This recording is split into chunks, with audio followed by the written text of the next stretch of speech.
السلام عليكم ورحمة الله وبركاته.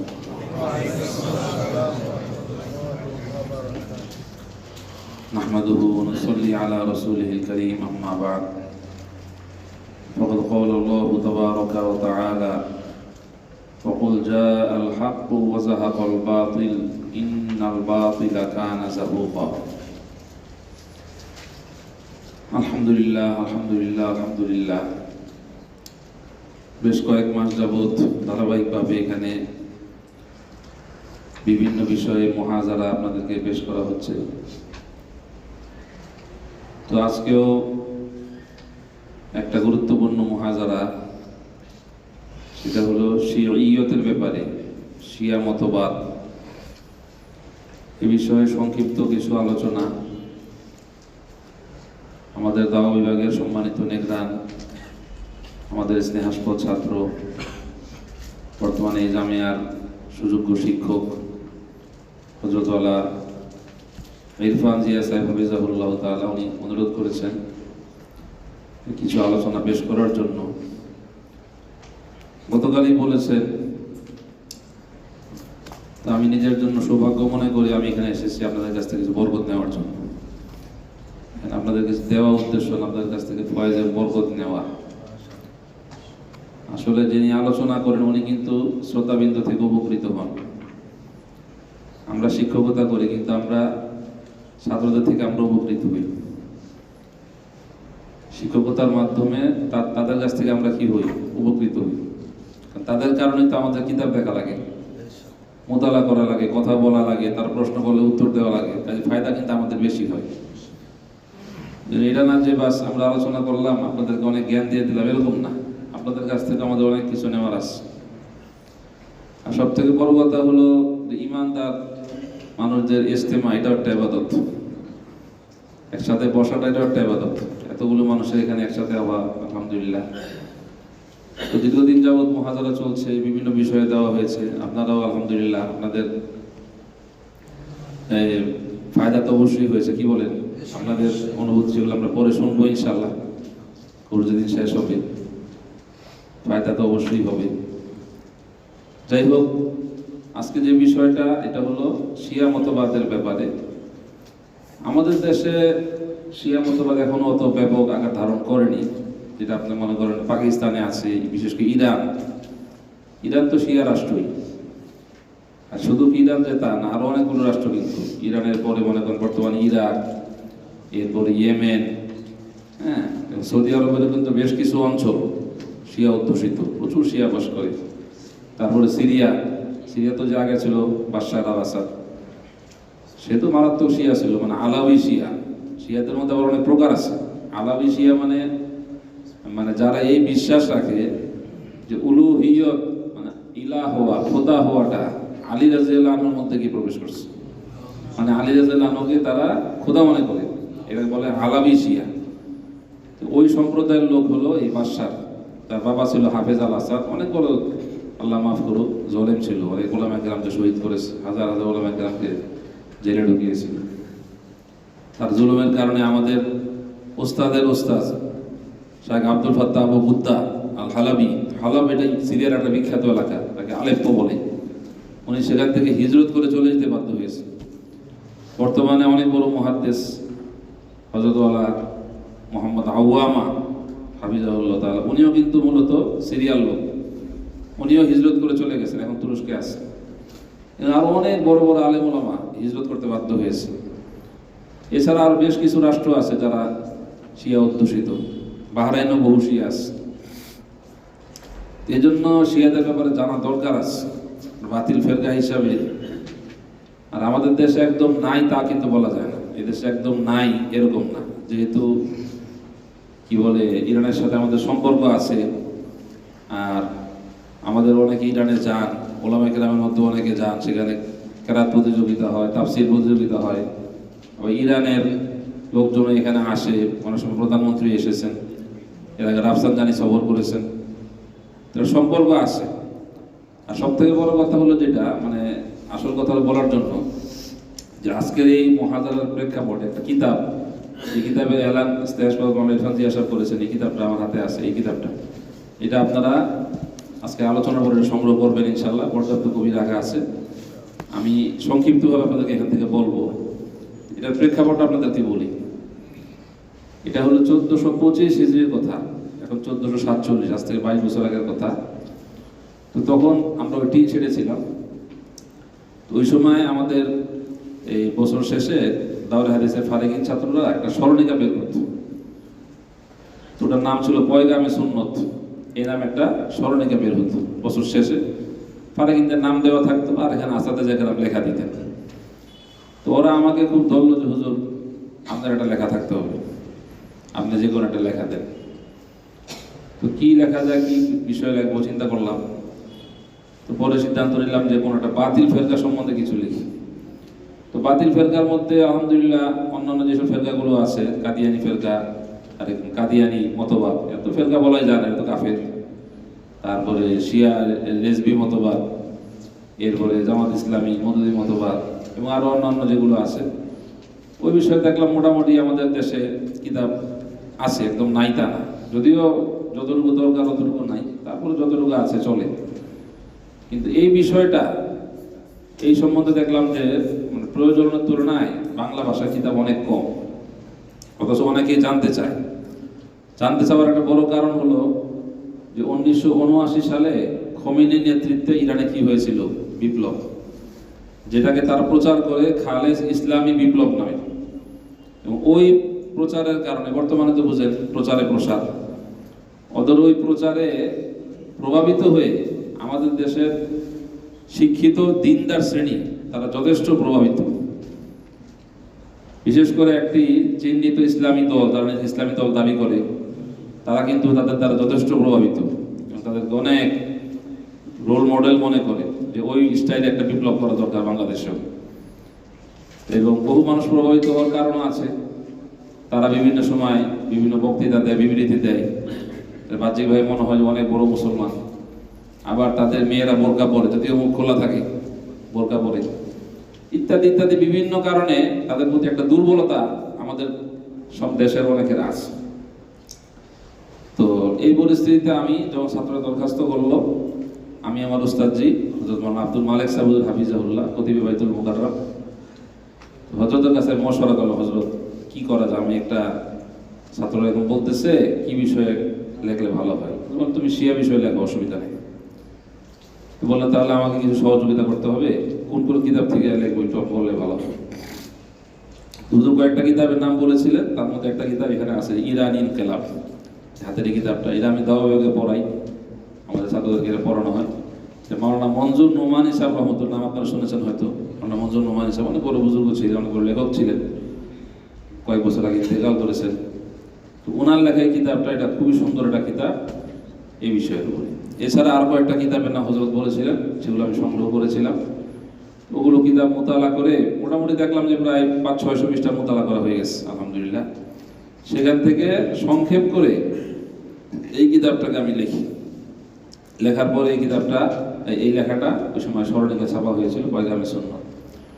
তো ছাপার পরে কি বলে আলহামদুলিল্লাহ অনেকেই অনেক মন্তব্য করেছে, আলোচনা হয়েছে, অনেক কিছু হয়েছে। বিশেষ করে আমার আব্বাজান ইঞ্জিনিয়ার মাসুদুর রহমান সাহেব, আলহামদুলিল্লাহ আল্লাহ এখন হায়াতে রেখেছেন। আমার চাচা হলেন প্রফেসর হামিদুর রহমান সাহেব, উনি আমার আপন চাচা।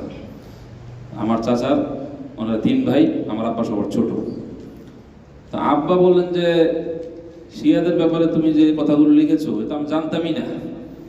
আমরা তো মনে করতাম যে শিয়ারা অনেক ভালো মুসলমান, হানাফি সাফি যেমন বিভিন্ন বিষয়ে ইখতিলাফ আছে না, যেমন আমরা নাভির নিচে হাত বাঁধি, তারপরে সাফি মাযহাবের দ্বারা তারা বুকে হাত বাঁধে, তাই না?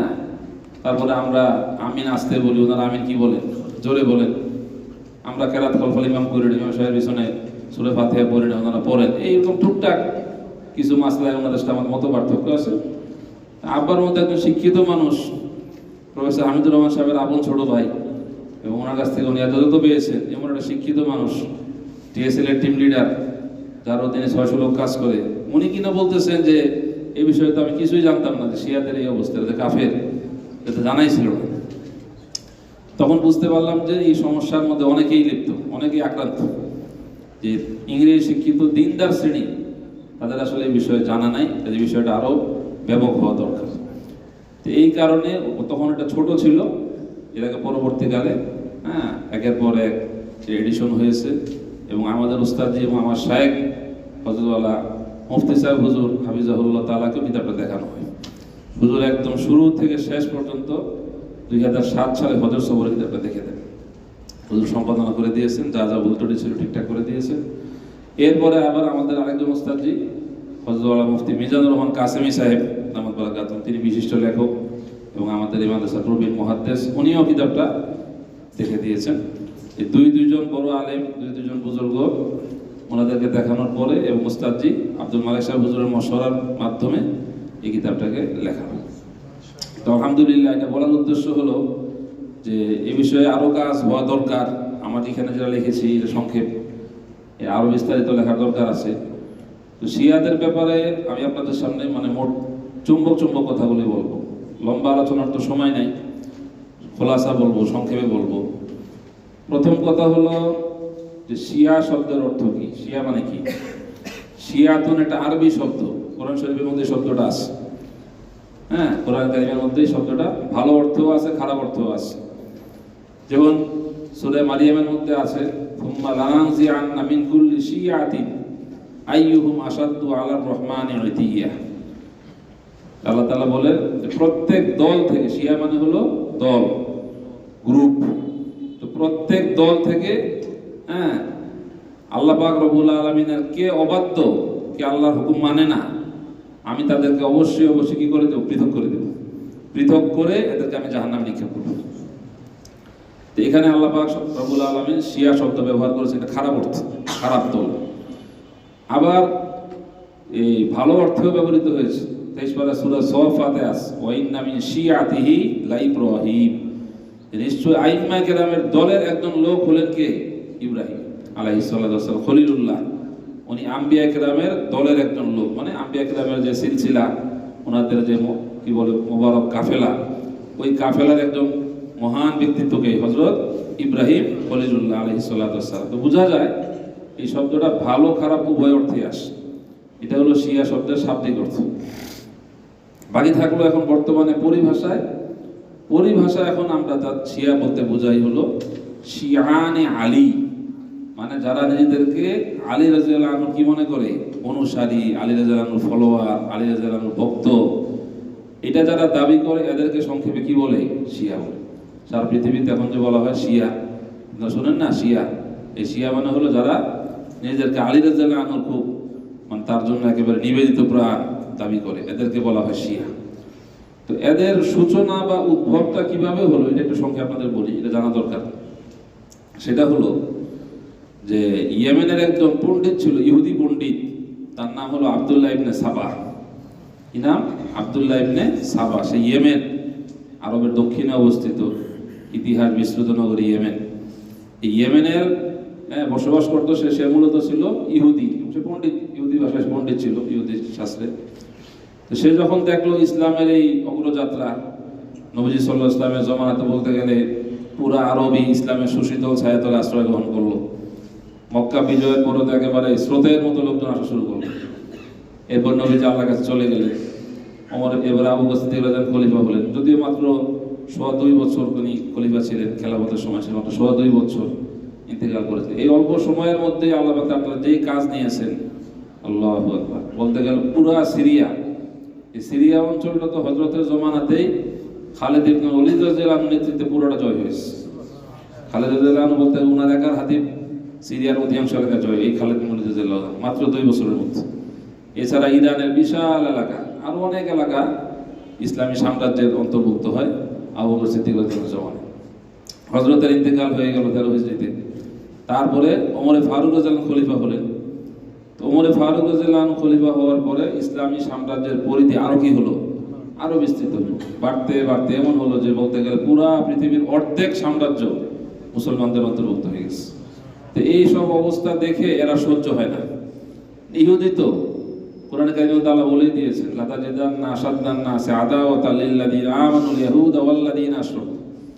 এটা হলো 6ষ্ঠ পারার একদম সর্বশেষ আয়াত সূরা মাইদা, যে আপনি ইসলামের ঈমানদারদের সবথেকে বড় শত্রু পাবেন 2 সম্প্রদায়। একটা হলো ইহুদি আর একটা হলো মুশরিক।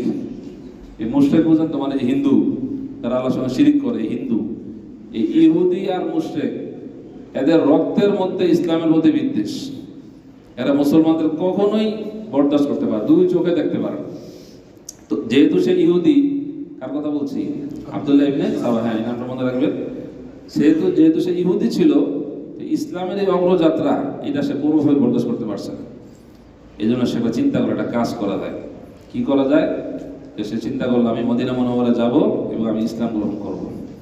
ইসলাম গ্রহণ না করলে আমি যদি ষড়যন্ত্র করি কাফের অবস্থায়, তাহলে তো মানুষ সহজে ধরে ফেলবে, আমার ষড়যন্ত্র প্রতিহত করবে বা নষ্ট করবে। এজন্য সে সিদ্ধান্ত নিল সে কি হবে? মুসলমান হবে উপর দিয়ে। ভিতরে তো কাফের আছেই। তো ওমরে ফারুক রাদিয়াল্লাহু আনহু ততদিনে শহীদ হয়ে গেছেন 24 হিজরির শেষ দিকে। ওসমান রাদিয়াল্লাহু আনহু তিনি খেলাফতের দায়িত্ব নিলেন। এই ওসমান রাদিয়াল্লাহু আনহু খেলাফতের দায়িত্ব নেওয়ার কিছুদিন পরে সে মদিনা মুনাওয়ারায় আসার পরে সে চিন্তা করলো যে আমার এই পরিকল্পনাটা কিভাবে বাস্তবায়ন করা যায়, কিভাবে ইসলামের ক্ষতি করা যায়, মুসলমানদের মধ্যে কিভাবে ভাঙ্গন ধরানো যায়। এটা হলো তার মিশন। অনেক চিন্তা ভাবনা করার পরে সে একটা বুদ্ধি বের করলো, একটা কাজ করা যায় যে এমন একজন ব্যক্তিকে নিতে হবে সাহাবায়ে কেরামের মধ্যে যাকে সবাই সম্মান করে, শ্রদ্ধা করে এবং যিনি নবীজি সাল্লাল্লাহু আলাইহি ওয়াসাল্লামের খুব কি কাছের মানুষ, নিকটাত্মীয়। তাকে নিলে তাহলে আমার উদ্দেশ্য কি হবে? সফল হবে, হাসিল হবে। হ্যাঁ, এই লোক কে হতে পারে? চিন্তা করলো যে এটা হতে পারে হযরত আলী রাদিয়াল্লাহু আনহু। কারণ আলী রাদিয়াল্লাহু আনহু একদিকে নবীজি সাল্লাল্লাহু আলাইহি ওয়াসাল্লামের আপন চাচাতো ভাই, নবীজির চাচা আবু তালেব। এই আবু তালেবের ছোট ছেলে হলেন হযরত আলী, আরেক ছেলে হলেন হযরত জাফর তৈয়ার, উনিও মুসলমান, উনিও সাহাবী, যিনি মুতার যুদ্ধে কি হয়েছেন? শহীদ হয়েছেন। ওনাকে জান্নাতের পাখি বলা হয়, জাফর তৈয়ার। তো আলী রাদিয়াল্লাহু আনহু একদিকে নবীজির আপন চাচাতো ভাই, আবার উনি নবীজির কলিজার টুকরা নয়নের মণি হযরত ফাতেমা জাহরা রাদিয়াল্লাহু তাআলা আনহার কি স্বামী। এরপরে আবার বালক সাহাবীদের মধ্যে সর্বপ্রথম ইসলাম গ্রহণকারী, বালকদের মধ্যে সর্বপ্রথম উনি ইসলাম গ্রহণ করেছেন। এর বাইরে ওনার অনেক মানাকে ফাজায় শেষ নেই, অনেক মানাকে। আলী রাদিয়াল্লাহু অনেক বীর মুজাহিদ ছিলেন, খুব শক্তিশালী মানুষ ছিলেন। এগুলো আলোচনা এখন সময় না। তো উদ্দেশ্য হলো এমন একজনকে সে ধরলো যার মাধ্যমে নাকি মুসলমানদেরকে বিভ্রান্ত করা সহজ। যে সবাই চিন্তা করবে হ্যাঁ কথা ঠিক।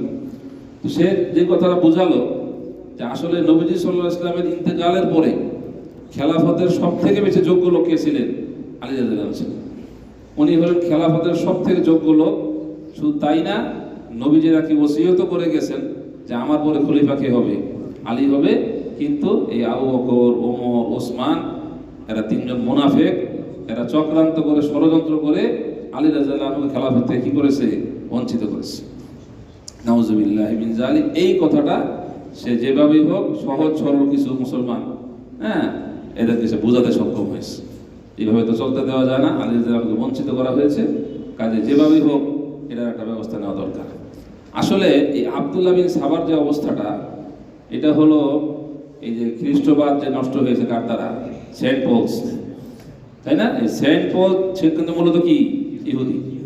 সে যেভাবে হযরত ঈসা আলাইহিস সালামের ধর্মটাকে নষ্ট করেছে, এই আমাদের যে শিয়া মতবাদ যেটা, এর যে নাকি মূল যে নাকি জনক সে আব্দুল্লাহ বিন সাবা, তার একই ভূমিকা। সেন্ট পলসের যে ভূমিকা তার কি একই ভূমিকা। ও ইহুদি ছিল, সেও কিন্তু কি ইহুদি।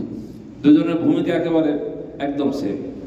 এটা এখন লম্বা আলোচনার তো সময় আগে বলছি, এই বিষয়ে এই কিতাবের মধ্যে লম্বা আলোচনা আছে। মন্দনুমান সাহেব বিস্তারিত আলোচনা করেছেন। উভয়ের মধ্যে কি কি সাদৃশ্য এটা উনি বিস্তারিত ওখানে আলোচনা করেছেন।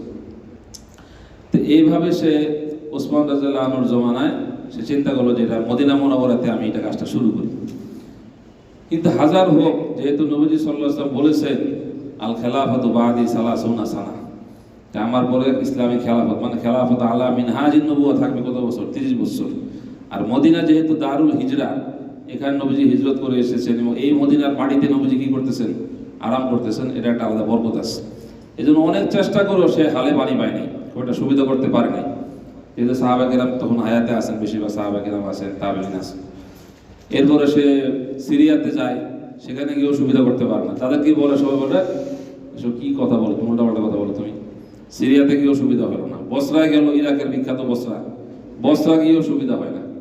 শেষ পর্যন্ত সে তার মিশন বাস্তবায়নের জন্য মিশরের মাটিটাকে মনে করে এটা আমার উর্বর ঘাঁটি, মিশরের মাটি আমার উর্বর ঘাঁটি, এখানে গিয়ে আমি ষড়যন্ত্র করতে পারি, কারণ এটা হলো নানা রকমের মানুষ। মিশরের মধ্যে মানুষ কিন্তু বহু ধরনের মানুষ আছে, বহু রকমের মানুষ, এবং সে এক পর্যায়ে গিয়ে তার ষড়যন্ত্র কি হয়ে যায়, সফলকাম হয়ে যায়, অনেক লোককে সে তার পক্ষে নিয়ে আসতে পারে, তাদের বোঝাতে সক্ষম হয় যে আসলে আলী রাদিয়াল্লাহু আনহু খেলাফতের যোগ্য ছিলেন, কিন্তু ওনাকে কি করা হয়েছে, বঞ্চিত করা হয়েছে, এই জিনিসটা তাদেরকে বোঝাতে সক্ষম হয়।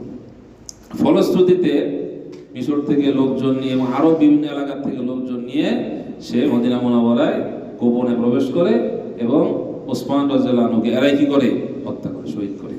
ওসমান রাদিয়াল্লাহু এদের হাতেই নির্মমভাবে শহীদ হন। দুঃখজনক হলো যে এর এই ষড়যন্ত্রের মধ্যে কিছু কিছু সাহাবা কেরামের কোনো ছেলেও এই ফিতনা জড়িয়ে গেছে। এত ভয়াবহভাবে সে কাজ করেছে, এত সুকৌশলে এই কাজটা সে করেছে। তো যাই হোক, পরবর্তীতে আলী রাদিয়াল্লাহু আনহু খেলাফতের দায়িত্ব নেন, চতুর্থ খলিফা। আলী রাদিয়াল্লাহু খেলাফতের দায়িত্ব নেওয়ার পরে শুরু থেকেই পরিস্থিতি টালমাটাল। কারণ সাহাবা কেরামের মধ্যে একদল তারা বললেন যে আপনি আগে ওসমান রাদিয়াল্লাহু আনহুর হত্যা কি করেন, যে এর প্রতিশোধ নেন, এটা জঘন্য অপরাধ। একজন সাহাবী রাসূল, আবার নবীজির দুই মেয়ের জামাই হযরত রুকাইয়া এবং হযরত উম্মে কুলসুম, দুইজনের জামাই, একসাথে না, একসাথে তো দুই বোন বিয়ে করা জায়েজই নেই, একজনের পরে আরেকজন। নবীজি এটাও বলছেন যে আমার যদি আর কোনো মেয়ে থাকতো তাকে আমি ওসমানের সাথে বিয়ে দিতাম। এত বড় একজন সাহাবী, যাকে বলা হয় যিনি কোরআনে কারীম, বর্তমানে আমরা কোরআনে কারীম তেলাওয়াত করি, সে মুসহাফে ওসমানী বলে, এটা কিন্তু উনি কি করেছেন, ওনার উদ্যোগে সংকলিত হয়েছে। এই কোরআনে কারীম তেলাওয়াত করা অবস্থায় ওনাকে শহীদ করা হয়েছে। তো এত বড় একজন সাহাবী, ওনার এটা হত্যার প্রতিশোধ নেওয়া হোক। সাহাবা কেরামের মধ্যে অনেকে এই কথা বলতেছে, আর আলী রাদিয়াল্লাহু আনহু বলতেছেন ঠিক আছে, আপনাদের কথা সুন্দর, অবশ্যই যুক্তিযুক্ত কথা, আমি যেহেতু মাত্র খলিফা হয়েছি, উনি বলে আমাকে একটু সময় দেন, আমি খেলাফতটা একটু মজবুত করি, হ্যাঁ, শাসন ব্যবস্থাটা পাকাপোক্ত করি, এরপরে আমি কি করব, এটা অবশ্যই প্রতিশোধ নেব ইনশাআল্লাহ, শরীয়তের বিধান অনুযায়ী এটা কার্যকর হবে, আমাকে একটু সময় দেন আপনাদের। এই পয়েন্টে অনেক বড় ধরনের গন্ডগোল হয়েছে, পরবর্তীকালে জঙ্গে জামাল হয়েছে, জঙ্গে সিফিন হয়েছে, সে খুবই দুঃখজনক দুইটা যুদ্ধ হয়েছে, অনেক সাহাবা কেরাম শাহাদাত বরণ করেছে। হ্যাঁ, এই সব কিছুর পিছনে ইন্ধন দিয়েছে কে, ওই দুষ্ট দুরাচার কুলাঙ্গার আব্দুল্লাহ ইবনে সালাম, সে কিন্তু পিছন থেকে ওই চাবিকাঠি সব সে মেরেছে। জঙ্গে জামাল জঙ্গে সিফিন তো হতো না, এটা তো রাত্রেবেলা সিদ্ধান্ত হয়ে গেছে যুদ্ধ হবে না, সব ফাইনাল, সাহাবা কেরাম একমত, কিন্তু রাতের অন্ধকারে সে কি করেছে, অতর্কিত হামলা করে দিয়েছে। অন্ধকারে তো বোঝাও যায় না কে না কে হামলা করলো, যেখান থেকে এই হামলা সূত্রপাত। হ্যাঁ, ভয়াবহ একটা, মানে ইসলামী ইতিহাসে একটা ভয়াবহ ট্রাজেডি এই জঙ্গে জামাল আর জঙ্গে সিফিন। ওই আলোচনা আমরা করতেও চাই না, ওই করতে গেলেও কষ্ট লাগে আমাদের। যাই হোক, এইভাবে সে মানুষদেরকে বোঝাতে সক্ষম হয় এবং বিশাল একটা দল এটা বিশ্বাস করে যে আসলেই আলী রাদিয়াল্লাহু তাআলা আনহু খেলাফতের যোগ্য ছিলেন, ওনাকে এই নেয়ামত থেকে কি করা হয়েছে, বঞ্চিত করা হয়েছে। এই কথাটা কিন্তু আলী রাদিয়াল্লাহু আনহু কানেও গিয়েছে, এক কান দুই কান আলী রাদিয়াল্লাহু আনহু কানেও গেছে। শুধু তাই না, একটা পর্যায়ে সেই কথা বলা শুরু করে যে উলুহিয়ত, হ্যাঁ, আল্লাহ, উলুহিয়ত মানে আল্লাহ হওয়াটা আলী রাদিয়াল্লাহু আনহুর মধ্যে উলুহিয়ত কি করেছে, হুলুল করে, উনি আসলে আল্লাহ হওয়ার যোগ্য। এই পর্যায়ের কথাবার্তাও কিন্তু সে বলা শুরু করেছে। হ্যাঁ, এটা কোনো বর্ণনায় এসেছে। এই কথা যখন আলী রাদিয়াল্লাহু আনহু শুনলেন, তখন তিনি সিদ্ধান্ত নিলেন যে এই লোকটাকে উনি একদম জ্বালিয়ে শেষ করে দেবেন, পুড়িয়ে হত্যা করবেন, উনি ফাইনাল সিদ্ধান্ত নিলেন। তখন আব্দুল্লাহ ইবনে আব্বাস রাদিয়াল্লাহু আনহু, যিনি আলী রাদিয়াল্লাহু আনহুর নিকটাত্মীয়, তিনি বললেন যে না, এখন পরিস্থিতি নাজুক, মাত্র ওসমান রাদিয়াল্লাহু আনহু শহীদ হয়েছেন, এখন আপনি এত বড় একটা ঝুঁকি নিলে ফিতনা আরো বাড়বে, দিন কিছু যাক, পরে আপনি এটা পরে করেন, এখন করেন না। ফলে আলী রাদিয়াল্লাহু আনহু সিদ্ধান্ত থেকে সরে আসেন, তাকে আর হত্যা করেন না, এটা এক বর্ণনা। আর আরেকটা বর্ণনা এসেছে যে আলী রাদিয়াল্লাহু আনহু ওই সিদ্ধান্ত বাস্তবায়ন করেছেন, তাকে একদম জ্বালিয়ে পুড়ি শেষ করে দিয়েছেন। যদিও কাউকে পুড়ি হত্যা করা ঠিক না, যে দেশে অনেক বড় কমবক্ত ছিল, বদবক্ত, বড় ধরনের ক্ষতি সাধন করছিল, এই জন্য একটা বর্ণনা এটা এসেছে, আল্লাহু আ'লাম, আল্লাহ ভালো জানেন, তাকে পুড়ি হত্যা করা হয়। কিন্তু সর্বনাশ যা হওয়ার তো হয়ে গেছে, তাকে নয় হত্যা করা হলো, ঠিক আছে বুঝলাম, কিন্তু সে তো মানুষের মাথার মধ্যে এই বীজ ঢুকিয়ে দিয়েছে যে আসলে আলী রাদিয়াল্লাহু আনহু খেলাফতের যোগ্য, কিন্তু ওনাকে কি করা হয়েছে, বঞ্চিত করা হয়েছে। তো মোটামুটি এই হলো শিয়া মতবাদ, হ্যাঁ, এর সূচনা বা এর উৎপত্তি এবং ক্রমবিকাশের সংক্ষিপ্ত ইতিহাস, এটা আপনাদেরকে বললাম। এবার আসি আমরা যে এই যে শিয়ারা, শিয়াদের মধ্যে কিন্তু মনে করেন যে অনেক দল উপদল আছে, অনেক দল উপদল। আমরা যে আলোচনাটা আছে আলোচনা করব, এখানে শুধুমাত্র ইরানের যেই শিয়া তারা, এরা হলো শিয়াদের মধ্যে ইসনা আশারি শিয়া বলে। ইসনা আশারি আরবি শব্দ, ইসনা আশার মানে 12। তো ইসনা আশারি কেন বলে? এরা 12 ইমামপন্থী শিয়া। তার কয়জন ইমাম মানে?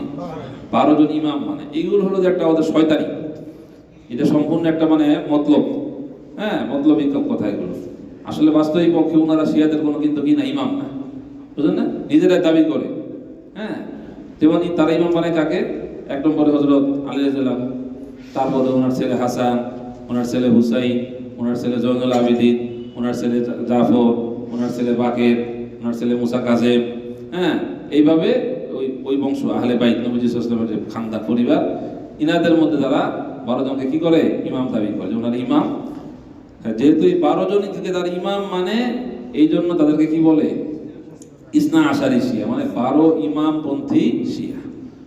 বর্তমানে যারা ইরানের রাষ্ট্র ক্ষমতায় আছেন, বিশেষ করে খোমেনি এবং তার অনুসারী যারা পরবর্তীকালের, তারা সবাই কিন্তু কি এই মতেরই অনুসরণকারী। তারা সবাই ইসনা আশারি ইমাম, 12 ইমামপন্থী শিয়া। তো 12 ইমামপন্থী শিয়াদের ব্যাপারে আমরা আলোচনা সীমাবদ্ধ রাখবো। এর বাইরেও আরো অনেক শিয়া আছে, তাদের মধ্যে সবাইকে কাফের বলা যায় না। 12 ইমামপন্থী শিয়াদের ব্যাপারে সারা পৃথিবীর সমস্ত ওলামায়ে আহলে সুন্নাহ ওয়াল জামাআহ তারা একমত, যারা কি কাফের। কেন কাফের সেটা কারণ আমি আপনাদের বলবো ইনশাআল্লাহ। 16টা কারণে, 16টা পয়েন্ট, এটা আলোচনা শেষে দিয়ে ধাপে ধাপে আসবো ইনশাআল্লাহ, এটা বলা হবে। হ্যাঁ, কি কারণে তারা কাফের। তো যেহেতু পৃথিবীতে এই 12 ইমামপন্থী শিয়া যারা, ওদেরই সংখ্যা বেশি, আর যেহেতু ইরান শক্তিশালী রাষ্ট্র, সামরিক দিক থেকে অনেক শক্তিশালী দেশ, যে কারণে আমরা আলোচনা শুধু এই 12 ইমামপন্থী শিয়াদের নিয়ে সীমাবদ্ধ রাখবো। অন্য কিছু শিয়া আছে যাদের কাফের বলা যায় না। যেমন কোনো শিয়া আছে, তারা হচ্ছে আবু বকর এবং ওমরকে অনেক সম্মান করে। তারা শুধু বলে যে ওসমান রাদিয়াল্লাহু আনহু আর আলী রাদিয়াল্লাহু আনহু, এই দুজনের মধ্যে বেশি যোগ্য কে ছিলেন? আলী রাদিয়াল্লাহু আনহু ছিলেন। ওসমান রাদিয়াল্লাহু আনহু মর্যাদা 4 নম্বরে, আলী রাদিয়াল্লাহু আনহু 3 নম্বর, ওসমান রাদিয়াল্লাহু আনহু কয় নম্বর? 4। এরকম এই মতের পক্ষে অনেকে আছে। বাকি তারা সব কিছু মানে, এদেরকে কেউ কি বলে না, যে কাফের বলে না। হ্যাঁ, এরকম আরো বেশ কিছু শিয়াদের মধ্যে আরো দল আছে, প্রায় 60-70টার বেশি দল আছে। এই জন্য এই 12 ইমামপন্থী শিয়া যারা, তাদের আকীদাগুলো আমরা সংক্ষেপে শুনি।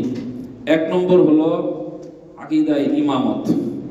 আকীদায়ে ইমামত।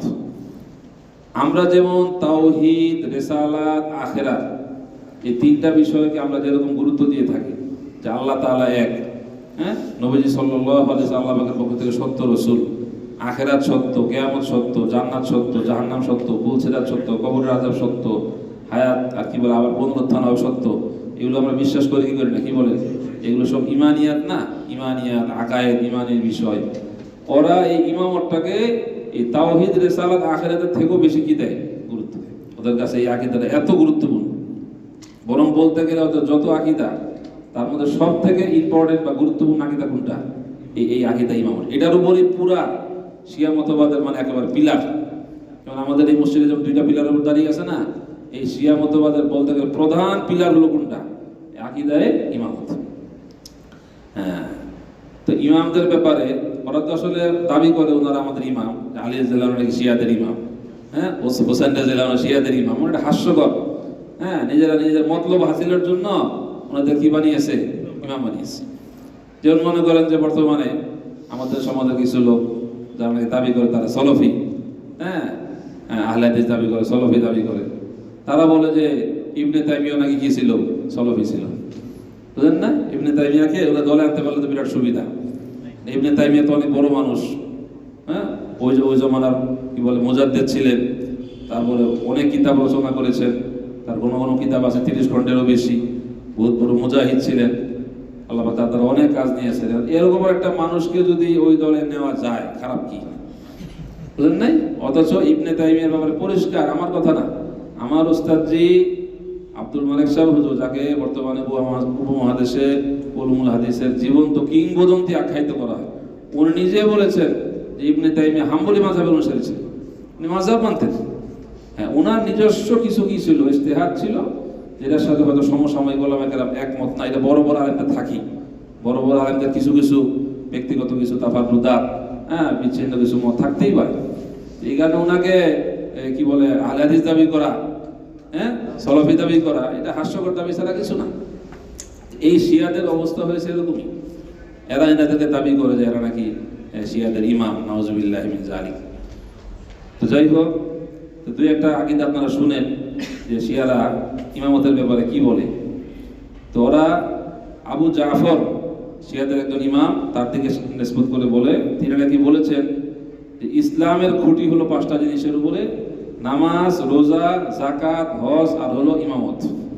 নাউজুবিল্লাহ মিন যালিক। এই 5টা জিনিসের উপর নাকি কি ইসলামের খুঁটি। যেখানে নবীজি সাল্লাল্লাহু আলাইহি ওয়াসাল্লাম বলছেন বুনিয়াল ইসলামু আলা খামস, শাহাদাতে আল্লাহ ইলাহা ইল্লাল্লাহ ওয়া আন্না মুহাম্মাদুর রাসূলুল্লাহ, ইকামিস সালাহ ওয়া ইতাইজ যাকাত ওয়াল হজ ওয়া সাওম রমাজান। এই 5টা জিনিস হলো ইসলামের ভিত্তি, কালিমা, নামাজ, রোজা, হজ, যাকাত।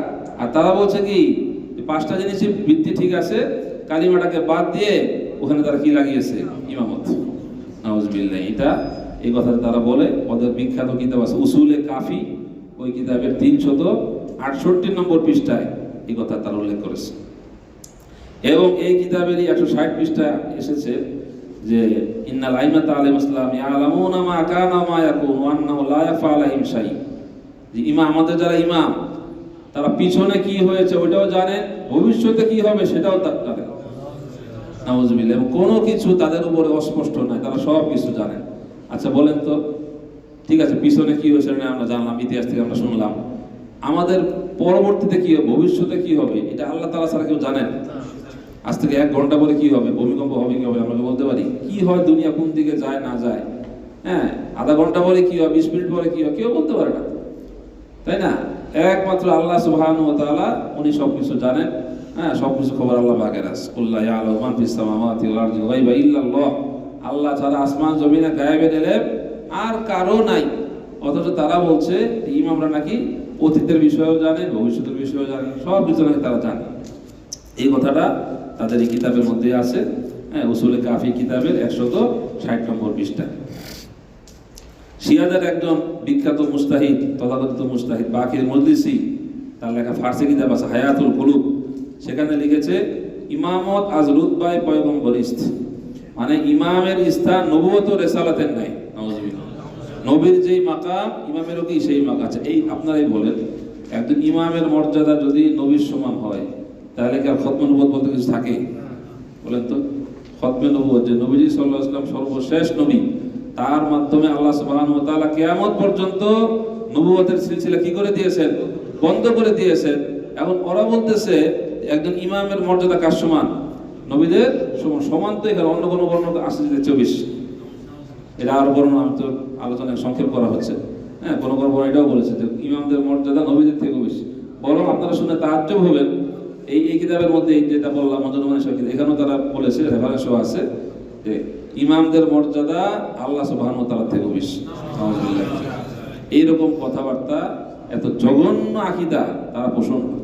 সব রেফারেন্স, ওদের কিতাবে রেফারেন্স আছে, মানে এটা না আমাদের কথা তা না, ওদের কিতাবের থেকে আমরা সব হাওলা দেখাতে পারবো। এই হলো ইমামদের ব্যাপারে ওদের আকীদা। আরো দু একটা শুনেন। তারা বলেছে যে ইমামগণকে চেনা ও মানা ইমানের জন্য শর্ত। ইমাম ছাড়া সৃষ্ট জীবের উপরে আল্লাহর কর্তৃত্ব প্রমাণিত হয় না।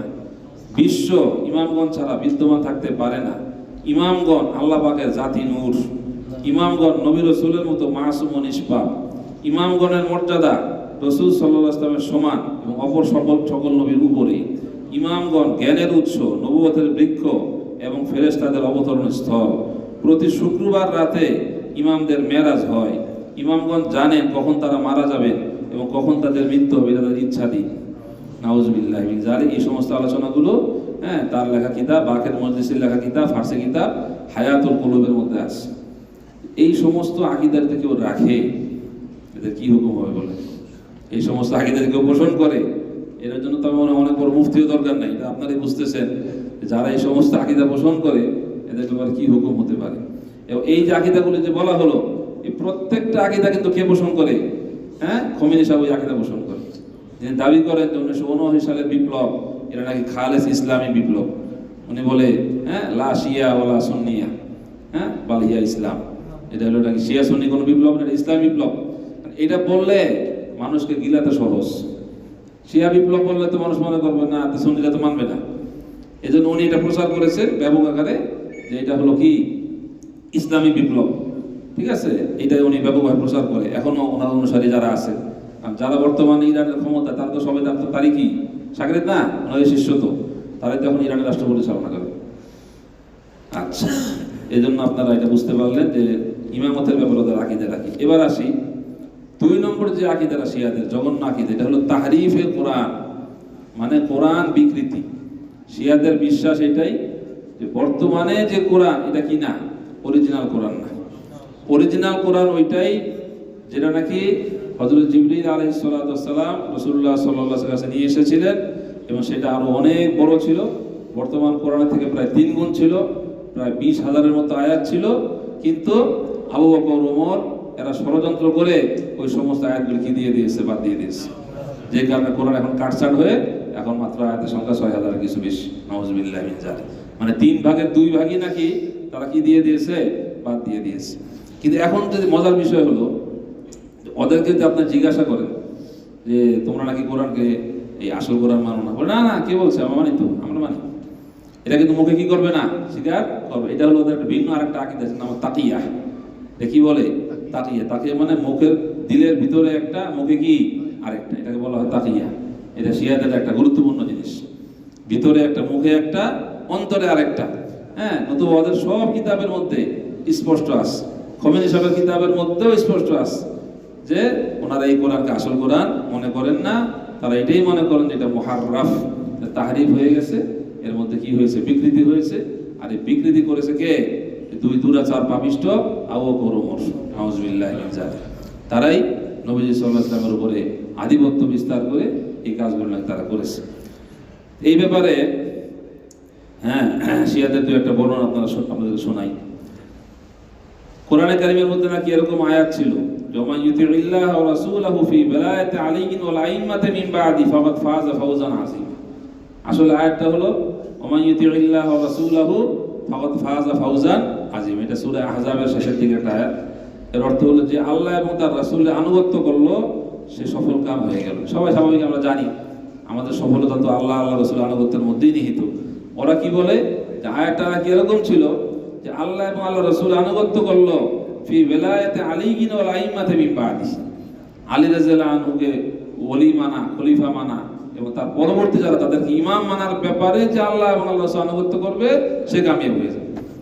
এই অংশটা নাকি কি দেওয়া হয়েছে, বাধ্য হয়েছে। নাউযুবিল্লাহি মিন যালিক। আচ্ছা বলেন তো, কোরআনে কারীমের কোনো একটা অংশ, একটা আয়াত, একটা হরফ বাদ দেওয়া যায় আছে?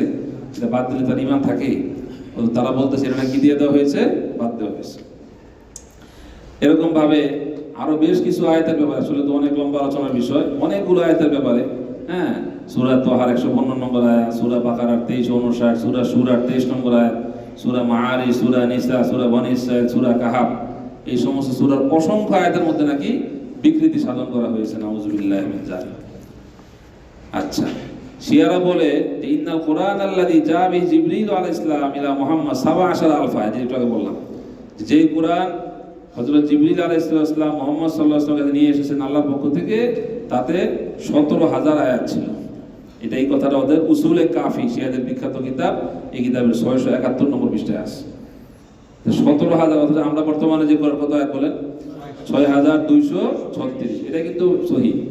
আর যেটা প্রসিদ্ধ যে 6,666, আমরা ছোটকালে এটা শুনতাম, কিন্তু এটা আসলে প্রসিদ্ধ কিন্তু বিশুদ্ধ মত না। বিশুদ্ধ হলো 6,236। এই ব্যাপারে আমাদের ওস্তাদজি আব্দুল মালিক সাহেব অনেক লম্বা আলোচনা করেছে এবং অনেক গবেষণামূলক কাজ করেছেন। তো হযরতের সিদ্ধান্ত এটাই লিখেছেন যে 6,236। যাই হোক, মানে 6,000-এর উপরে। কিন্তু ওরা দাবি করতেছে কোরআনে কারীমে আয়াত সংখ্যা কত ছিল, প্রায় 17। 17,000 থেকে কত বাদ দেওয়া লাগে বলেন, প্রায় 11,000। প্রায় 11,000 আয়াত কি দিয়ে দেওয়া হয়েছে, তাহলে বাদ দেওয়া হয়েছে। ওই আয়াতগুলোতে নাকি আলী রাদিয়াল্লাহু আনহু এবং অন্যান্য ইমামদের ব্যাপারে আলোচনা ছিল, এই সব কিছু নাকি বাদ দেওয়া হয়েছে।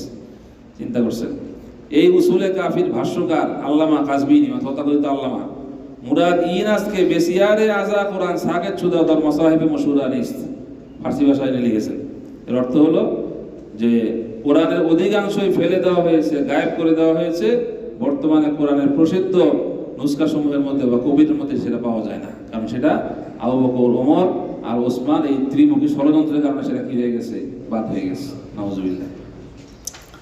এরকম অনেক কথাবার্তা তারা এই সমস্ত কিতাবের মধ্যে লিখেছে, আর অনেক কথা আছে। তো খোলাসা কথা হলো এইটাই যে বর্তমানে যে কোরআন, এই কোরআনকে তারা কি মানে না, আসল কোরআন মনে করে না। তাদের আকীদা এবং বিশ্বাস এটাই যে কোরআনের মধ্যে তাহরিফ হয়েছে এবং বিকৃতি কি হয়েছে, সাধন হয়েছে। নাউজুবিল্লাহ। 3 নম্বর শিয়াদের যেটা মৌলিক আকীদা, যেটা হলো তাকফিরে সাহাবা। মাত্র 4 জন সাহাবী, হযরত আলী রাদিয়াল্লাহু আনহু, সালমান ফারসি রাদিয়াল্লাহু আনহু, মিকদাদ বিন আসওয়াদ রাদিয়াল্লাহু আনহু আর আবু যর গিফার রাদিয়াল্লাহু আনহু, এই 4 জন ছাড়া বাকি সমস্ত সাহাবায়ে কেরামকে শিয়ারা কি বলে, কাফের বলে। চিন্তা করেন, যারা নবীজি সাল্লাল্লাহু আলাইহি ওয়াসাল্লামের খাস সোহবতি আফতার, নবীজির সোহবতের বরকতে যারা সোনার মানুষে পরিণত হয়েছেন, তাদের ব্যাপারে আল্লাহ তাআলা বলছেন রাদিয়াল্লাহু আনহুম ওয়া রাযু আন। আল্লাহ বলছেন আমিনু কামা আমানান নাস ফাইনা আমানু বিমিসলি মা আমানতুম বিফাওয়াদিহি তাদাও নূরুহুম ইয়াসা বাইনা আইদিহিম ওয়া বিআইমানিহিম ওয়া আলজামাহুম কালিমাতাত তাকওয়া ওয়া কানু হাক্কা বিহা ওয়া আহলাহা। কয়টা বলবো, তো বলতে গেলে অনেক সময় দরকার। আর সেই সাহাবায়ে কেরামের ব্যাপারে তারা বলতেছে যারা সব কি হয়ে গেছে, কাফের এবং মুরতাদ। শিয়াদের বিখ্যাত লেখক কুলাইনি তার কিতাবুর রওজায় বলতেছে কানান নাসু আহলা রিদ্দাতিন বাদা নবী সাল্লাল্লাহু আলাইহি ইল্লা সালাসা ফাকুলতু ওয়া মানি সালাসা ফাওয়ালা মিকদাদ বিন আসওয়াদ আবু যর গিফারি ওয়া সালমান ফারসি। যে নবীজির পরে সব মুরতাদ হয়ে, সব সাহাবী মুরতাদ হয়ে গেছে, শুধু 3 জন ছাড়া। 3 জন মানে একজন তো আলী রাদিয়াল্লাহু আনহু আসেনি, উনি ছাড়া মিকদাদ বিন আসওয়াদ, আবু যর গিফারি আর কে, সালমান ফারসি। বাকি সব সাহাবী নাকি কি হয়ে গেছে, মুরতাদ হয়ে গেছে। নাউজুবিল্লাহি মিন যালিক। এই কথাটা ওদের লেখা কিতাবুর রওজার 115 নম্বর পৃষ্ঠার মধ্যে আছে। এই কিতাবের আরেক জায়গায় সে লিখেছে যে ইন্নান নাস আদু বাদা মা কুবিজা রাসূলুল্লাহ সাল্লাল্লাহু আলাইহি আহলা জাহিলিয়া, অর্থাৎ নবীজির ইন্তেকালের পরে সাহাবায়ে কেরাম নাকি সবাই জাহিলিয়াতে প্রত্যাবর্তন করেছেন। নাউজুবিল্লাহ, মানে সবাই কাফের হয়ে গেছে। আর এই সাহাবায়ে কেরামের কথা তো বললাম, বিশেষভাবে তাদের সবথেকে বেশি রাগ কার উপরে, হযরত আবু বকর এবং হযরত ওমর রাদিয়াল্লাহু শাইখাইন, যেই দুজনকে নবীজি সাল্লাল্লাহু আলাইহি ওয়াসাল্লাম সবথেকে বেশি মহব্বত করতেন। তাদের ব্যাপারে নবীজি অনেক কথা বলেছেন, জীবদ্দশায় তাদের সবচেয়ে বেশি আদর করেছেন, কথায় কথায় বলেছেন আবু বকর ওমর, আবু বকর ওমর। সেই দুজনের উপর তারা সাংঘাতিক ক্ষিপ্ত। দেখেন এই কুলাইনি, তার আসলে তো কুলাইনি না, এটা কুলাঙ্গার বলা ভালো। সে কিতাবুর রওজা লিখেছে যে, আমি বাংলাটা বলি, আরবি বলার সময় লাগে, যে আবু বকর এবং ওমর অন্যায়ভাবে আমাদের হক নষ্ট করেছে। এরা দুজনই সর্বপ্রথম আমাদের আহলে বাইত নবী পরিবারের সদস্যদের উপর চড়াও হয়েছে। আমাদের উপর যত বিপর্যয় দুর্যোগ এসেছে তার মূল ভিত্তি হলো এই 2 জন। কাজেই এদের উপর আল্লাহ, ফেরেশতা এবং সমস্ত মানুষের লানত করুক। নাউজুবিল্লাহি মিন যালিক। এই কথাটা তার লেখা কিতাবের কিতাবুর রওজার 115 নম্বর পৃষ্ঠার মধ্যে আছে। চিন্তা করেন কি জঘন্য আকীদা। আরেকটা শুনেন, শিয়াদের আরেকটা কিতাব হলো রিজাল কুশি। এই রিজাল কুশি কিতাবে ইমাম বাকের, বাকের নামে তারা নিসবত করেছেন, মানে চালিয়ে দিয়ে, আসলে তো উনি কথা বলেন নাই। ইমাম বাকের তো আহলে সুন্নাত ওয়াল জামাতের লোক। তার নামে তারা লিখেছে যে ইসলামের যে কোনো নাহক রক্তপাত হলে, যে কোনোভাবে না যায় সম্পদ উপার্জন করা হলে, যে কোনো স্থানে ব্যভিচার হলে, আমাদের প্রতীক্ষিত ইমাম মাহদী আত্মপ্রকাশ করার পূর্ব পর্যন্ত এর সমস্ত গুনাহ আবু বকর ও ওমরের গর্দানের উপরই থাকবে। নাউজুবিল্লাহ। চিন্তা করে যত গুনাহ হবে সব দোষ নাকি কার, আবু বকর এবং ওমরের। আচ্ছা, আবু বকর রাদিয়াল্লাহু আনহু সম্পর্কে কিতাবুর রওজা 160 পৃষ্ঠা লিখেছে আউয়ালু মা ইউবাইহু আলা মিম্বারি ইবলিস। নবীজি নাকি এই কথা বলছেন যে সর্বপ্রথম ইবলিস বা শয়তান আমার মেম্বরে আবু বকরের হাতে খেলাফতের বায়াত করবে। নাউজুবিল্লাহ। এখানে নবীজির ইন্তেকালের পরে সব সাহাবায়ে কেরাম আবু বকর রাদিয়াল্লাহু খেলাফতের উপর কি হয়ে গেছে, মুত্তাফিক, সবাই একমত। সেখানে নাকি নবীজি নাকি এই কথা বলেছেন যে আবু বকরের হাতে সর্বপ্রথম খেলাফতের বায়াত কে করবে, ইবলিস করবে। নাউজুবিল্লাহি মিন যালিক। আর ওমর রাদিয়াল্লাহু আনহু সম্বন্ধে সে লিখেছে, মোল্লা বাকের মজলিসি, তাকে শিয়ারা খাতামুল মুহাদ্দিসিন বলে, যে ওমর ইবনুল খাত্তাব আলাইহি লানাতু ওয়াল আযাব, তার উপর আল্লাহ লানত করুক, তার উপর আল্লাহ আযাব করুক। এবং তার উপর আরো অনেক ওমর রাদিয়াল্লাহু আনহু পরে এত রুষ্ট যে এখনো ওমর রাদিয়াল্লাহু আনহুকে যে হত্যা করেছিল ওই আবু লুলু, সে ছিল মজুসি, আগুন পূজারী। ওমর যখন ফজর নামাজ পড়াচ্ছিলেন তখন সে এই 2 ধারী খঞ্জর এটা দিয়ে ওমর রাদিয়াল্লাহু আনহু 6 বার আঘাত করে, ওমর রাদিয়াল্লাহু আনহু শাহাদাত বরণ করে। এই আবু লুলু তাকে তো পরবর্তীতে হত্যা করা হয়েছে, কিন্তু ইরানিরা চিন্তা করেন তারা ওমর রাদিয়াল্লাহু আনহু এত ক্ষিপ্ত যে আবু লুলুর একটা প্রতীকী কবর কোথায় বানিয়েছে? ইরানে বানিয়েছে। এবং সেখানে তারা প্রতি বছর গিয়ে কি করে? ওরস করে। এবং সেখানে তারা ঢোকার সময় সালাম দিয়ে ঢুকে, আসসালামু আলাইকা ইয়া আবা লুলু। আবা লুলু সালাম দেয় যে নাকি ওমর রাদিয়াল্লাহু আনহু কি হত্যাকারী। এটা আমার কথা, এটা আমার এই কিতাবের শেষে আপনার আরেকটা আলোচনা আছে। ডাক্তার আব্দুল সালাম সিদ্দিক সাহেব, উনি ইরানে দীর্ঘ 10 বছর ছিলেন এবং 10 বছর থেকে উনি ইরানের বাস্তব অবস্থা সরেজমিনে প্রত্যক্ষ করে উনি চাঞ্চল্য করে কিতাবটা অনুসন্ধানী লেখা লিখেছেন। এটা আমাদের কিতাবের সাথে লাগিয়ে দেওয়া হয়েছে ওনার অনুমতি নিয়েই। ওনার অনুমতি নিয়ে, এবং আমি ওনার সাথে নিয়মিত যোগাযোগ রাখি। উনি টাউন হলে থাকেন ওখানে। ওই যে বিশ্বনাই যে টাস্তান হাসপাতাল, ওই হাসপাতালের চক্ষু বিভাগের দায়িত্বে আছে ডাক্তার আব্দুল সালাম সিদ্দিক সাহেব। তো উনি এখানে এই আলোচনা করেছেন, নিজে গিয়েছেন ওই জায়গায়, গিয়ে দেখেছেন একদম বাস্তব চিত্র, এবং একটা ছবিও আছে। আমাকে বলেছেন ছবিগুলি দিবেন আমাকে, সামনে আমি এডিশনে দিব কিছু। যে ওখানে গিয়ে তারা কি দেয়? আবু লুলুর কবরে গিয়ে সালাম দেয়, যে আবু লুলু হলো ওমর রাদিয়াল্লাহু আনহু কি হত্যাকারী। তো আবু বকর রাদিয়াল্লাহু আনহু ওমর রাদিয়াল্লাহু আনহুর ব্যাপারে তারা জঘন্য জঘন্য কথাবার্তা বলে। এমনকি আবু বকর রাদিয়াল্লাহু আনহুর মেয়ে হযরত আয়েশা আর ওমর রাদিয়াল্লাহু আনহুর মেয়ে হযরত হাফসা, এই দুইজনের ব্যাপারে তারা অনেক খারাপ মন্তব্য করে। এক জায়গায় তারা লিখেছে, আয়েশা ও হাফসা হযরতরা বজহর শহীদ কাটদান্ত। আয়েশা এবং হামজা নাকি বিষ খাইয়ে রাসূলুল্লাহ সাল্লাল্লাহু আলাইহি ওয়াসাল্লামকে হত্যা করেছে। নাউযুবিল্লাহি মিন যালিক। এবং আয়েশা ও হাফসার কুকীর্তির বর্ণনা, বিস্তারিত বর্ণনা তারা পেশ করেছে। সম্পূর্ণ মিথ্যা কথা, একটা কথাও সত্য না, যে কটা লেগে সব মিথ্যা কথা। এই হলো শিয়াদের বুনিয়াদি আরেকটা আকীদা। চতুর্থ আকীদা হলো কিতমান ও তাকিয়া। কিতমান ও তাকিয়া মানে হলো যে ওই বললাম না, মানে মনের মধ্যে হলো একটা আর মুখে প্রকাশ করবে কি আরেকটা, ভিতরে একটা বাইরে আরেকটা। এটা তাদের একটা গুরুত্বপূর্ণ আকীদা। অথচ আমাদের শরীয়ত ইসলামের মধ্যে সম্পূর্ণ নিষেধ।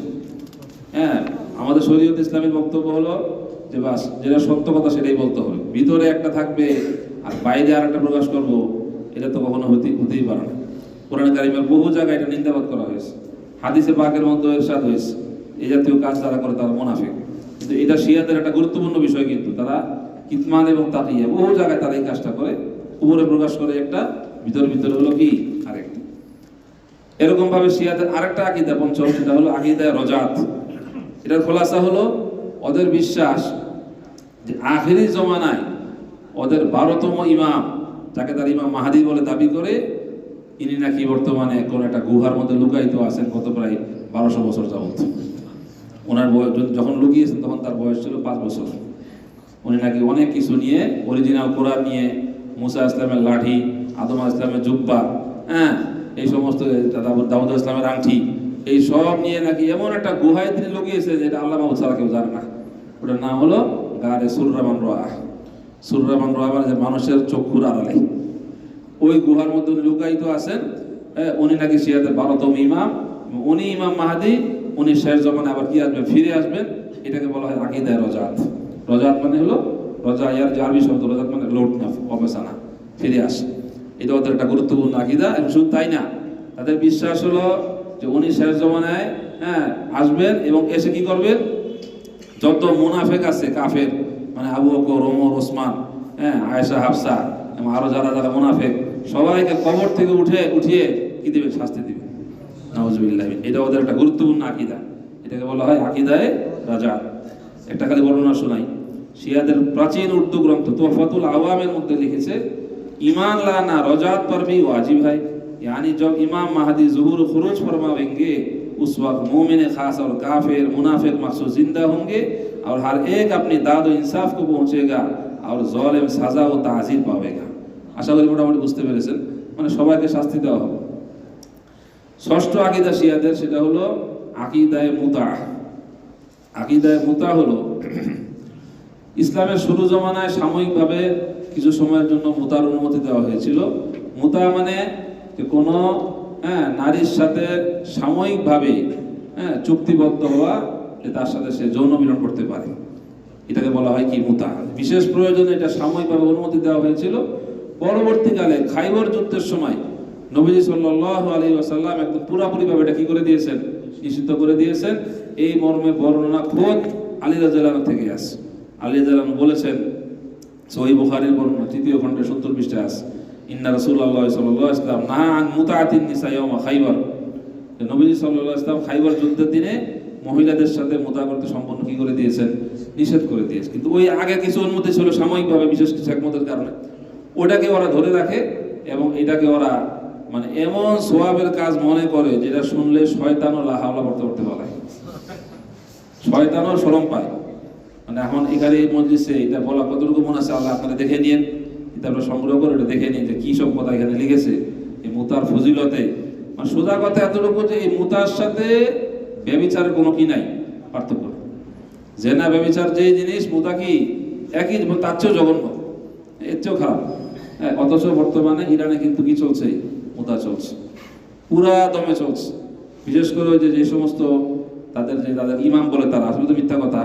হ্যাঁ, ইমামদের যে সমস্ত মাজারগুলো আছে ওখানে থাকার ব্যবস্থা আছে, ছোট ছোট কামরা থাকে, বিশেষ করে বৃহস্পতিবার রাতে সেখানে জমা হয়। হ্যাঁ, এরপরে আরো বিভিন্ন সময় বিভিন্ন উপলক্ষে সেখানে জমা হয়। ওই সমস্ত জায়গায় তেদারসে কি চলে, মুতা চলে, এই জঘন্য কর্মকাণ্ড সেখানে চলছে। এবং এটাকে তারা এত সওয়াবের কাজ মনে করে যে বললাম যেটা শুনলে ইবলিস ও লা হাওলা করে। এখন এই সমস্ত কারণে এখানে আকীদাগুলো বলা হলো, এই সমস্ত কারণে এই শিয়াদের ব্যাপারে সর্বযুগের সমস্ত হক্কানি ওলামা কেরামের বক্তব্য হলো যে শিয়ারা কি কাফের। আমি আপনাদের শিয়াদের কাফের বলার কারণগুলি আর পয়েন্টগুলি সংক্ষেপে বলি। এক নম্বর কারণ হলো যে কোরআনে কারীম পরিবর্তনের জঘন্য আকীদা পোষণ করে, তারা এই কোরআনকে আসল কোরআন মানে না। এক। দুই নম্বর, তারা মহান আল্লাহর উপরে মিথ্যাচারের কি দেয়, অপবাদ দেয়, আল্লাহ নাকি মিথ্যা কথা বলছে। তিন নম্বর, আম্বিয়া কেরাম আলাইহিমুস সালাতু ওয়াস সালামের উপরে তারা তাকিয়া বা মুনাফিকের অপবাদ আরোপ করে। চার নম্বর, হযরত আবু বকর রাদিয়াল্লাহু আনহুর প্রতি কুফর এবং মুনাফিকের অপবাদ প্রদান করে। পাঁচ নম্বর, আবু বকর রাদিয়াল্লাহু আনহু সাহাবিয়তকে অস্বীকার করে, অথচ এটা কোরআনে কারীমের সূরা তাওবার মধ্যে আছে, ওয়াসানি আসনাইনি হুমা ফিল গারি ইয়াকুলু লিসাহিবিহি লা তাহজান ইন্নাল্লাহা মা'আনা। ওই যে হিজরতের সময় নবীজি বললেন না, আবু বকর রাদিয়াল্লাহু আনহু, ভয় পেও না, আল্লাহ আমাদের সঙ্গে আছে। তারা সৌরের মধ্যে নবীজির সঙ্গী, তো ওনার সাহাবী হওয়া কোরআন দ্বারা প্রমাণিত। আর তারা বলছে উনি কি না, উনি সাহাবী, উনি একটা মুনাফিক, উনি একটা মুনাফিক ছিল, নাউজুবিল্লাহ।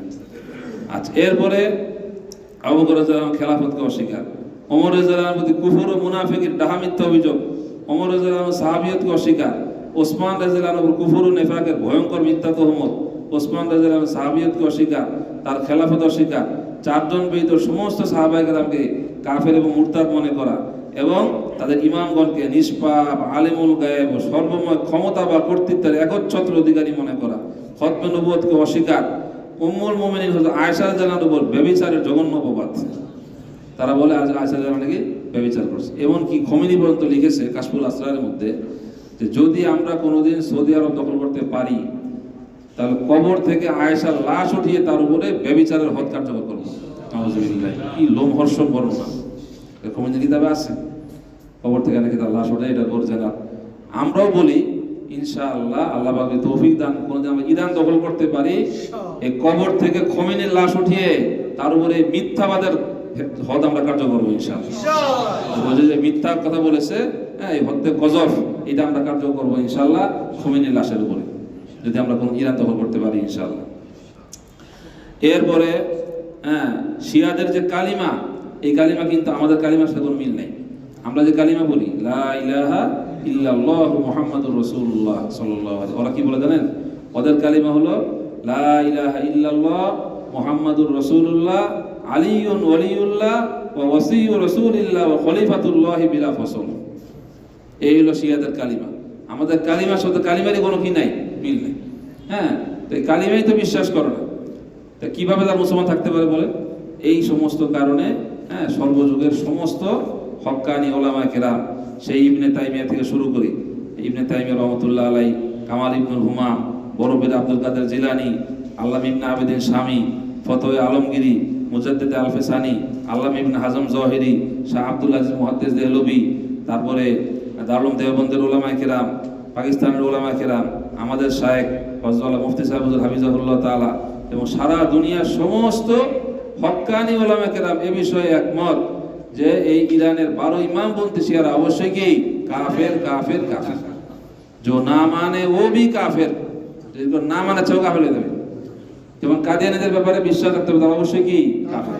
কাদিয়ানী যদি বিশ্বাস না রাখে ইমান থাকবে? না, এটা তো ওই যে কি ওই হানাফি সাহাফির মতো একটা অনেকে আছে না, হানাফি সাহাফি টুকটাক টুকটাক বিষয় নিয়ে পুরোই মাসলা ইসলামের শাখা পোশাক এমন একটা কিছু না, সাংঘাতিক খতরনাক। কাদিয়ানি কাফের বিশ্বাস করতেই হবে, এটা বিশ্বাস না করলে তার ইমান থাকবে না। শিয়াদের ব্যাপারে কি, শিয়াদের যে সমস্ত আকীদা রাখে, এই সমস্ত আকীদা রাখলে কোনোভাবে তাকে মুসলমান বলার কোনো কি থাকে না, সুরত থাকে না। এইগুলো বিষয়টা, তো এই বিষয়গুলো আমি এখানে সংক্ষেপে আলোচনা করেছি। আর এর বাইরে বর্তমান ইরানের যে বাস্তব চিত্র, তারা তো ইসলামের কথা বলে, অনেক বড় বড় কথা বলে, কিন্তু সেখানে বাস্তব অবস্থাটা কি ওটা জানতে হলে এটা দ্বিতীয় অধ্যায়। ডাক্তার আব্দুল সালাম সিদ্দিক সাহেব এখন হায়াতে আছেন, আলহামদুলিল্লাহ, বয়স হয়েছে প্রায় 70-এর উপর বয়স, চিন্তা চেতনা অনেক ভালো। উনি এই বিষয়ে চাঞ্চল্যকর প্রতিবেদন তৈরি করেছেন, এই বিষয়ে লেখা আছে, এগুলো আপনারা পড়বেন, দেখবেন, জানবেন, এগুলো জানার দরকার আছে, হ্যাঁ, যাতে করে আমার ইমান আকীদা কি থাকে, ঠিক থাকে। কারণ এখন মনে করেন ইন্টারনেটে জমানা, তো আগে তো মনে করেন 15 বছর 20 বছর 50 বছর আগে ফেতনা ছিল না, এখন কিন্তু ফেতনা দিন দিন কি হচ্ছে বাড়ছে, এদের ফেতনাও কিন্তু অনেক বেড়ে গেছে আগে থেকে। দেখা যাবে যখন নিজের ইমান আকীদা ঠিক রাখাই মুশকিল, অন্যের কথা কি বলবো, আমি নিজেই যদি প্রভাবিত হয়ে যাই, হ্যাঁ মুশকিল। তো বহু লোক মনে করেন প্রভাবিত হয় যে খারাপ কি, এরা তো ভালো কথাই বলে, এরা তো মনে করেন যে ফিলিস্তিনি ইস্যুতে এটা আরো অনেকে প্রভাবিত হয়েছে, যে ফিলিস্তিনি ইস্যুতে তো এরা কিছু বিবৃতি দিয়েছে, হ্যাঁ, এরকম আরো কিছু কিছু বিষয় আছে, এগুলো ওরা বলে। সবচেয়ে আশ্চর্য আছে দেখেন, এই যে ফিলিস্তিনে 2 বছর ইসরায়েল যে এত ভয়াবহ হামলা করলো, সেখানকার হালত আপনারা জানেনই। ইনশাআল্লাহ আল্লাহ পাক এই রক্ত, এই শহীদের রক্তের উসিলায় ইনশাআল্লাহ ইসরায়েলের পতন হয়ে যাবে ইনশাআল্লাহ। এটা বাস্তব ইতিহাস এটাই বলে। যেমন তালেবানদের কোরবানির উসিলায় আমেরিকা সেখান থেকে লেজ গুটিয়ে পালিয়েছে, এই হামাস বা ফিলিস্তিনি যারা মুজাহিদিন, তাদেরই কোরবানি বিধা যাবে না ইনশাআল্লাহ। তাদের কোরবানির উসিলায় ইসরায়েলের পতন আজকে হোক কালকে হোক আপনারা দেখবেন ইনশাআল্লাহ। আমরা না দেখলেও আমাদের পরবর্তী প্রজন্ম দেখবে এটা ইনশাআল্লাহ। একটা বিষয় খেয়াল করছেন, মাওলানা তুমি আমার কথা কোন বলে গেলে বললো, এই যে 2টা বছর যে এত বম্বিং হলো, এত কিছু হলো, এর মধ্যে কি এই কি বলে ইরান ইসরায়েলে কোন হামলা করেছে ফিলিস্তিনিদের পক্ষ নিয়ে? করেছে কোন বলতে পারেন? হ্যাঁ করেছে। কোন সময়? যখন তাদের উপর কি হয়েছে, এটা আগে হজের সময়, আমরা তখন হজে ছিলাম, হ্যাঁ, ইরানের উপরে যখন হামলা করেছে ইসরায়েল, তখন সে কি নিয়েছে, প্রতিশোধ নিয়েছে। কিন্তু ফিলিস্তিনের উপর যে এত কিছু হয়েছে শেষ একটা কিন্তু কি করে না, সে কোনো হামলা করেনি। এটা বোঝা যায় যে আসলে সে যে সুন্নিদেরকে কতটুকু ভালোবাসে, সুন্নিদের কত মহব্বত করে, এবং এখানে ইরানের ভিতরের যে সুন্নি যারা, তাদের যে কি অবস্থা, এটা আপনারা ওই বইটা না বলে বুঝবেন না। ভারতের বর্তমানে ভারতে মুসলমানদের যে অবস্থা, এই ইরানে যারা সুন্নি আছে, এরা বেশ কিছু সুন্নি আছে, কিন্তু ওইখানে সুন্নিদের এর চেয়ে করুণ অবস্থা, এত ভয়াবহ অবস্থা। আর শাইখুল ইসলাম তাকি উসমানী সাহেব একটা লেখা লিখেছিলেন, এটা বলে আমি আলোচনা শেষ করবো, অনেক লম্বা সময় হয়ে গেছে। সেটা হলো এই যে হামাসের যে প্রধান ইসমাইল হানিয়া যে শাহাদত বরণ করলেন, কোথায় মারা গেছেন বলেন তো? উনি শহীদ হয়েছেন কোন জায়গাতে? ইরানে শহীদ হয়েছে। উনি গেলেন রাষ্ট্রীয় অতিথি হিসাবে, ওনাকে শহীদ করে দেওয়া হলো ইরানে, হ্যাঁ, সেটার কোনো ভিডিও পর্যন্ত ইরান সরকার প্রকাশ করেনি। ঘটনাটা কি? এত বড় ব্যক্তিত্ব, তবে ইসমাইল সাহেব তো আশ্চর্য হয়ে গেছে। আর সবচেয়ে তাকে ইসমাইল সাহেবেরও তো একজন নিরীহ মানুষ, এত বড় একজন আলেম নিরীহ, ওনাকে পর্যন্ত কিন্তু শিয়ার হত্যা করা কি করেছিল জানেন আপনার এটা? হ্যাঁ, এই কয়েক বছর আগের ঘটনা তো, হ্যাঁ হ্যাঁ, হামলা করেছে। ওনার তো ড্রাইভার শহীদ হয়েছে, আরো 2-1 জন সঙ্গী শহীদ। আল্লাহ পাকের খাস রহমত নাজাত পেয়েছে। পরবর্তীকালে তো জানা গেছে এই কাজ কারা করেছে, ইরানের শিয়ারা করেছে, তারা ডেসিক করে এই কাজ করেছে। এত যখন আমাদের শায়েখ হজওয়ালা মুফতি সাহেব হুজুর, আল্লাহু আকবার, এমন একজন মানুষ, ওনার বড় ছেলে তাকে কারা শহীদ করেছে জানেন? এই শিয়ারা। রমজান পাকিস্তানে এই লাইলাতুল কদরে মসজিদের বাইরে এসে বসা ছিল, মাদ্রাসার জন্য কিছু আনা সংগ্রহ করতেছিল, এই সময় মোটর সাইকেলে এসে রাশফায়ার করে শহীদ করেছে আমাদের হুজুরের সাহেব, বড় সাহেব সাথে। এর পাকিস্তানে আরো অনেক বড় বড় ওলামায়ে কেরাম, হকনামা জঙ্গি, তারপরে ইউসুফ লুধিয়ানবী, আসলাম শেখপুরি, হাকিম মোহাম্মদ সাঈদ, হ্যাঁ, তারপরে নিজামুদ্দিন শামজাই, এরকম অনেক বড় বড় ওলামায়ে কেরামকে তারা কি করেছে, শহীদ করেছে। এদের কত বিদ্বেষ মুসলমানদের প্রতি, ইসলামের প্রতি কি পরিমাণ বিদ্বেষ এদের, বুঝে আসছে। যাই হোক, তা আশা করি সংক্ষিপ্ত আলোচনার দ্বারা মোটামুটি আপনারা শিয়া মতবাদের যে মৌলিক বিষয়গুলো জানতে পেরেছেন এবং এদের ব্যাপারে কি হুকুম জানতে পেরেছেন। এটা আরো বিস্তারিত জানার জন্য মেহরবানি করে এটা কিতাবটা সংগ্রহ করে নেবেন ইনশাআল্লাহ। আল্লাহ তাআলা আমাদের সকলকে বুঝার এবং আমল করার তৌফিক দান করেন। আমিন ওয়া আখিরু দাওয়ানা আলহামদুলিল্লাহ।